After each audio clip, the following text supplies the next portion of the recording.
Bienvenidos a otro episodio de Historias de la Biblia, el lugar donde exploramos las profundidades de las Escrituras y descubrimos cómo los eventos bíblicos siguen siendo relevantes en nuestro tiempo. En el episodio de hoy, reflexionaremos sobre un tema profundamente significativo y lleno de esperanza, la promesa del retorno de Cristo y el cumplimiento de las profecías mesiánicas, desde la perspectiva de Romanos capítulo 10, versículo 1, donde el apóstol Pablo comparte su corazón y su oración por la salvación de Israel. Nos adentraremos en las profundas verdades que abarcan tanto la primera como la segunda venida de Jesús. Discutiremos cómo, a lo largo de la historia, diversas interpretaciones y cumplimientos de estas profecías han impactado tanto a creyentes como a escépticos. Examinaremos las promesas divinas registradas en el Antiguo Testamento sobre la restauración de Israel, la purificación del mundo y el reinado justo y pacífico del Mesías. Además, abordaremos cómo estos eventos están intrínsecamente vinculados a la esperada segunda venida de Jesús, que regresará en gloria y poder para establecer su reino eterno. Prepárate para un viaje a través de la esperanza,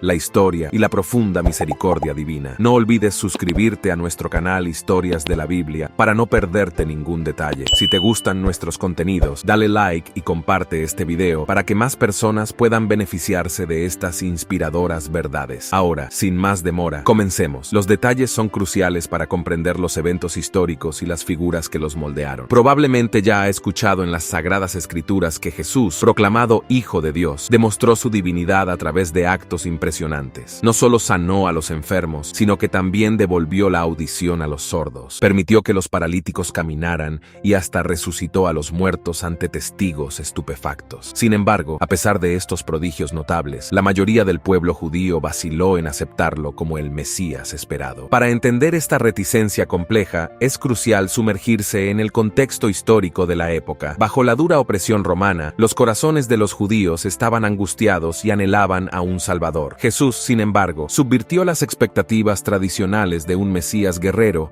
que liberaría a Israel del yugo terrenal. Su enfoque se centró menos en lo físico y más en lo espiritual, priorizando la renovación interior y la transformación de los corazones. Al analizar este tema vital, somos invitados a reflexionar sobre las pruebas ofrecidas por Jesús y a profundizar nuestra comprensión de los desafíos que enfrentaron los judíos en esa época. Al concluir este estudio, comprenderá mejor por qué Jesús fue rechazado como Mesías. Una de las razones fundamentales para el rechazo de Jesús por parte del pueblo judío fue esencialmente malentendidos relacionados con las interpretaciones de las profecías del Antiguo Testamento acerca del Mesías. Muchos judíos de aquella época albergaban nociones distorsionadas, confundiendo los eventos que deberían realizarse durante la primera venida de Jesús con aquellos destinados a su segunda y gloriosa venida. Durante la vida de Jesús, la presencia opresiva de Roma sobre los judíos era una realidad innegable, impregnando todos los ámbitos de la existencia diaria, desde la administración política hasta las esferas económicas. Bajo esta ocupación, los judíos se encontraban bajo el yugo de una autoridad extranjera que no solo limitaba su libertad, sino también restringía severamente sus prácticas religiosas conforme a sus veneradas tradiciones y enseñanzas. Esta opresión no solo imponía tributos pesados, sino también alimentaba un profundo anhelo por liberación y redención, generando la expectativa de que el Mesías sería un líder militar que con un ejército robusto liberaría a Israel de sus opresores. Sin embargo, el ministerio de Jesús se centró en establecer un reino espiritual y en promover bendiciones espirituales que trascendían las fronteras terrenales. Las profecías que se cumplieron con su primera venida, como la naturaleza mesiánica retratada en Isaías capítulo 11 y el lugar de nacimiento profetizado en Miqueas capítulo 5, versículo 2, fueron correctamente reconocidas. Sin embargo, muchas otras profecías fueron mal interpretadas o aún no se habían concretado, lo que llevó a la duda entre los judíos acerca del mesianismo de Jesús. En una representación espléndidamente poética, Isaías, inspirado por el Espíritu Santo, describe los rasgos mesiánicos que el ungido de Dios, el Mesías, exhibiría. En el primer versículo del capítulo 11 de Isaías se dice que un transformador surgirá del tronco de Jesé y de sus raíces brotará un vástago. Jesé, padre de David, se sitúa en el centro de esta profecía, indicando que el transformador, es decir, Jesús, figuraría como descendiente de la línea davídica, corroborando la profecía mesiánica de que el Mesías surgiría de la descendencia de David. Isaías continúa en el versículo 2, detallando las características divinas que reposarían sobre el Mesías. El Espíritu del Señor reposará sobre él, el Espíritu de sabiduría y de entendimiento, el Espíritu de consejo y de fortaleza, el Espíritu de conocimiento y de temor del del Señor. Estas cualidades no solo indican la unción exclusiva sobre el Mesías, sino que también destacan los atributos esenciales que él encarnaría, incluyendo sabiduría, entendimiento, consejo, fuerza, conocimiento y un profundo respeto por Dios. La elaboración del perfil mesiánico de Jesús continúa en el versículo 3 de Isaías capítulo 11, donde se lee: y su deleite será el temor del Señor, no juzgará por la vista, ni decidirá por el oído. Esta parte de la profecía enfatiza la justicia y la equidad del Mesías, resaltando que sus decisiones no se basarían en meras apariencias o rumores, sino en una profunda sabiduría divina. Ya en Miqueas capítulo 5, versículo 2, como se mencionó anteriormente, se revela un detalle crucial sobre el lugar de nacimiento del Mesías. Inspirado por el Espíritu Santo, Miqueas anuncia: pero tú, Belén Efrata, aunque pequeña entre los clanes de Judá, de ti me saldrá el que gobernará en Israel, cuyos orígenes son desde tiempos antiguos, desde los días de la eternidad. Belén, una ciudad a menudo ignorada y subestimada, es destacada en las Escrituras como el lugar donde el Rey de Reyes, el Mesías prometido, vendría al mundo. Entender correctamente las profecías ya realizadas y aquellas que se cumplirán en la segunda venida de Jesús es crucial. La regeneración espiritual y la restauración del reino a Israel son aspectos que encontrarán su realización durante la segunda venida. Un ejemplo de esto es la promesa de paz encontrada en Isaías capítulo 2, versículo 4, que se concretará plenamente cuando Jesús regrese en gloria. El profeta Isaías anuncia una era de paz incomparable, diciendo: Él juzgará entre las naciones y resolverá disputas por muchos pueblos. Convertirán sus espadas en arados y sus lanzas en podaderas. Ninguna nación alzará la espada contra otra, ni se entrenarán más para la guerra. Esta promesa espléndida revela la visión del reinado mesiánico, donde el príncipe de paz arbitrará entre naciones, erradicando los conflictos y estableciendo un reino de paz duradera. La transformación de armamentos en herramientas agrícolas es una poderosa metáfora para el cese de las hostilidades y el amanecer de una nueva era dominada por la concordia. Además de este malentendido, existen otros factores que necesitan ser considerados para comprender por qué el pueblo judío rechazó a Jesús como el Mesías. Con una valentía divina, Jesús predicó verdades que desafiaban las normas establecidas de la época. No solo curó a enfermos y resucitó a muertos, sino que también tuvo la audacia de proclamar su divinidad. En Juan capítulo 8, versículo 58 afirmó: antes de que Abraham fuese, yo soy. Estas palabras resonaron poderosamente, siendo percibidas como blasfemia por algunos, pues yo soy es el nombre divino en hebreo vinculado al Dios Todopoderoso. Al declararse de esa forma, Jesús enfrentó directamente las creencias arraigadas de los líderes religiosos judíos. Imaginen la atmósfera tensa de aquel momento. Los líderes religiosos se veían incapaces de aceptar que Dios pudiera estar presente ante ellos en forma humana. Este desafío a las tradiciones centenarias y al estudio de las Escrituras llevó a muchos a resistirse, optando por aferrarse a lo conocido, ya que lo desconocido frecuentemente provoca más temor que esclarecimiento. Por lo tanto, al proclamar su divinidad, Jesús se convirtió en un punto de controversia para algunos. Imagine el contexto de aquel tiempo: tradiciones ancestrales, leyes ceremoniales e interpretaciones inflexibles que definían la vida religiosa de los judíos. Con su sabiduría divina, Jesús cuestionó estas prácticas obsoletas e introdujo una comprensión más amplia del reino de Dios. Un incidente representativo ocurre en Mateo capítulo 15, cuando los fariseos confrontaron a Jesús acerca de la adhesión a las tradiciones de lavado ceremonial de manos. Los fariseos, ardientes defensores de las tradiciones humanas, preguntaron a Jesús por qué sus discípulos no seguían la práctica de lavarse las manos antes de las comidas, una costumbre que, aunque respetada, no se originaba en las leyes divinas, sino en las convenciones establecidas por los líderes religiosos de aquel tiempo. En lugar de adherirse a rituales externos, Jesús provocó una reflexión más profunda, enfatizando la importancia de una condición interna purificada ante Dios. En la respuesta de Jesús, somos llevados a una reflexión profunda sobre el verdadero significado de la pureza. Él señaló que la verdadera contaminación no viene de los alimentos que consumimos, sino de las palabras y acciones que emanan del corazón. Nos recuerda que no son las prácticas exteriores las que nos acercan a Dios, sino la pureza del corazón. Además, el maestro desafió directamente las rígidas normas sabáticas. Realizó curaciones durante el sábado, demostrando que la compasión y el amor trascienden las estrictas barreras legales. En una sociedad donde las reglas sobre el sábado se observaban con extrema rigidez, Jesús, con su sabiduría divina, nos proporcionó un ejemplo marcante narrado en el Evangelio de Mateo en el capítulo 12. En este episodio, un sábado en el que Jesús y sus discípulos caminaban, sintiendo hambre, comenzaron a recolectar espigas de trigo para saciarse. Los fariseos, fieles a una interpretación legalista, rápidamente los criticaron, acusándolos de profanar la santidad del sábado. La respuesta de Jesús ofrece una perspectiva profunda sobre la verdadera esencia del sábado. Recordó el episodio de David, que movido por la necesidad, osó osó comer los panes de la promesa que estaban en el templo. Con esta enseñanza, Jesús subrayó que el sábado fue creado para el beneficio del hombre, y no al contrario. Estaba desafiando la comprensión limitada de los líderes religiosos de su época, mostrando que el sábado no debe estar condicionado solo a rituales y estrictas reglas, sino que también debe involucrar compasión, amor y cuidado por los que están en necesidad. Jesús enseñaba que el sábado es un regalo de Dios para nuestra renovación, una oportunidad para experimentar descanso y renovación en su presencia. Pero hay más. No podemos olvidar las palabras transformadoras que Jesús pronunció, exhortándonos a amar a nuestros enemigos, una noción contraria al sentido común de la época. Nos incitó a orar por aquellos que nos persiguen, demostrando que el reino de Dios se fundamenta en el amor y no en la retaliación. Es crucial recordar el endurecimiento de los corazones, una realidad que desafortunadamente marcó a muchos en aquella época. Es doloroso reconocer que, a pesar de las evidencias incontestables de milagros y curaciones realizadas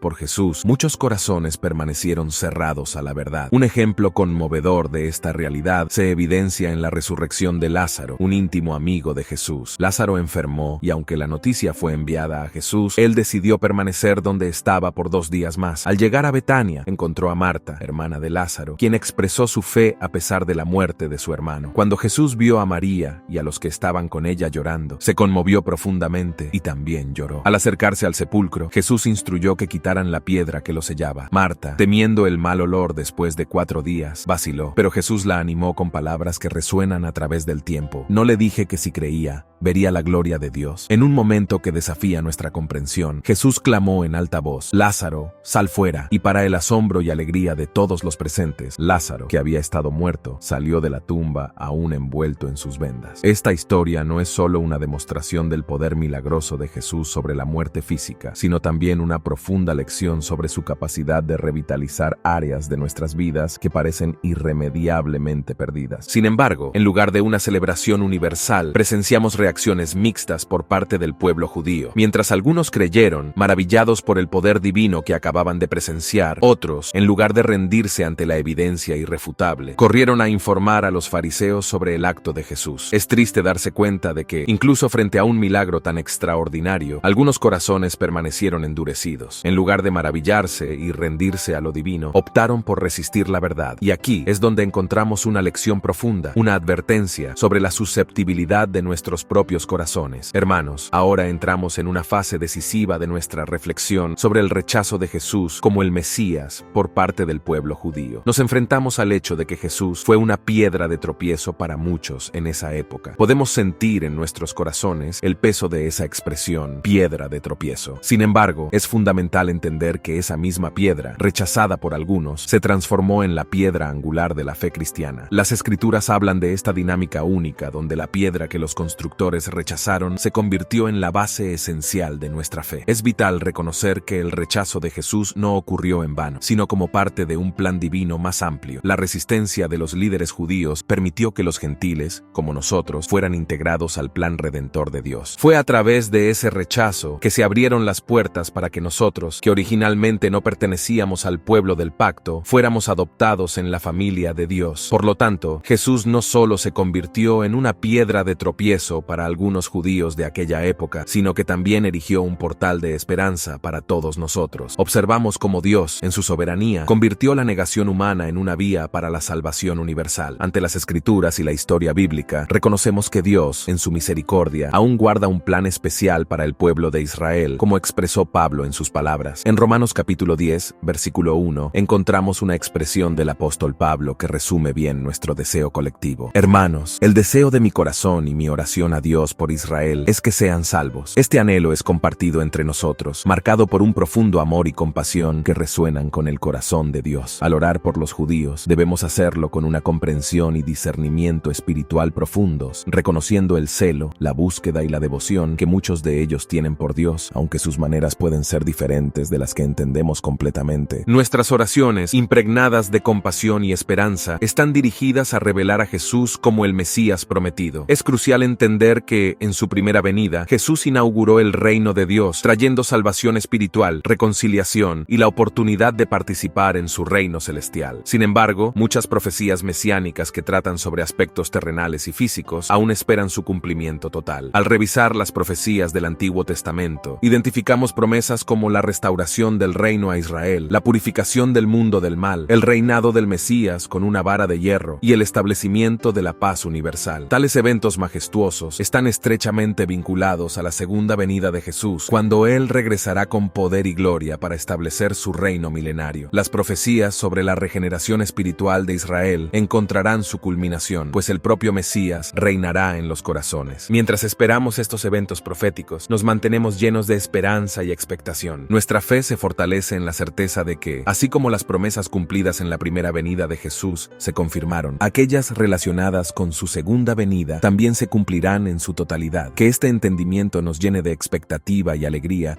mientras esperamos el glorioso retorno de nuestro Señor para reinar y cumplir todas las promesas de Dios. Hemos llegado al final de nuestro episodio de hoy en Historias de la Biblia. Esperamos que este viaje a través de las profecías mesiánicas y la promesa del retorno de Cristo haya enriquecido tu fe y ampliado tu comprensión de cómo estos eventos proféticos se entrelazan con nuestro destino eterno. Recordemos siempre mantener nuestros corazones abiertos y llenos de esperanza, sabiendo que las promesas de Dios, demostradas a lo largo de las Escrituras, se cumplirán en su total plenitud. Estamos invitados a vivir con expectativa y alegría, preparándonos para el glorioso día en que nuestro Señor regrese para reinar para siempre. Si este video ha sido de bendición para ti, te animamos a que lo compartas con amigos y familiares. No olvides darle like y suscribirte a Historias de la Biblia para continuar explorando más profundidades de la palabra de Dios con nosotros. También, déjanos tus comentarios abajo. Nos encanta saber cómo estas historias impactan tu vida. Gracias por acompañarnos en este episodio. Que tengas un día bendecido y hasta la próxima.